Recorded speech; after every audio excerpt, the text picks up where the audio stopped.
এই দুনিয়ার বুকে এই দুনিয়াতে যে সবচেয়ে বেশি আকর্ষণ শক্তি, যার প্রভাব বেশি, যার তাসির বেশি যদি আছে কোনো জিনিস, সেটা হচ্ছে কোরআন।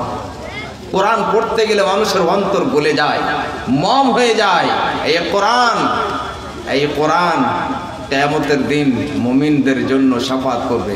একটু কিছুক্ষণ আমরা শুনবো যে বিষয় নিয়ে আমি আলোচনা করতে চাইছি, খুব জটিল গুরুত্বপূর্ণ বিষয়। যে কিছুক্ষণ আমি আপনাদের একটু কয়েকটা মানুষ ভাবি না, একজন যদি আমরা হেদায়েত পেয়ে যায়, কোনো এক মানুষের অন্তরে টাচ করে যায়, কোনো আয়াতের ভালোবাসা, কোনো হাদিসের ভালোবাসা, কোনো সাহাবী রাদিয়াল্লাহু তাআলা আনহুর ভালোবাসা, জান্নাতে যাওয়ার জন্য যথেষ্ট। তো কিছুক্ষণ আমরা শুনবো। আজকে অনেক কানে শুনলাম, গজাল ফজাল সব শুনলাম, কিছুক্ষণ আমরা কোরআন হাদিসের কথা শুনবো। আমি কোনো সাথে ভাবি যে মনে হয় আমার শেষ আজকে কথা, মনে হয় আর সুযোগ পাবো না। বলে দিই কিছু কথা আপনাদের সামনে, ভালোবাসার কথা।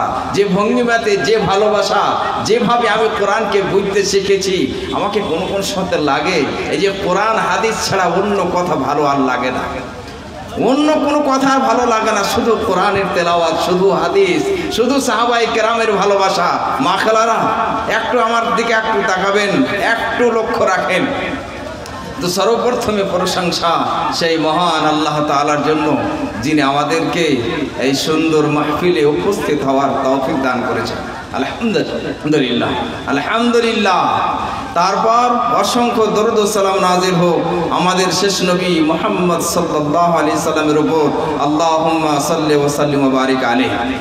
মাননীয় মুসলিম সমাজ, আজকে আমি যে বিষয়টা নিয়ে আলোচনা করার ইচ্ছা করেছি, খুব জটিল গুরুত্বপূর্ণ বিষয়, বিশাল বড় বিষয়।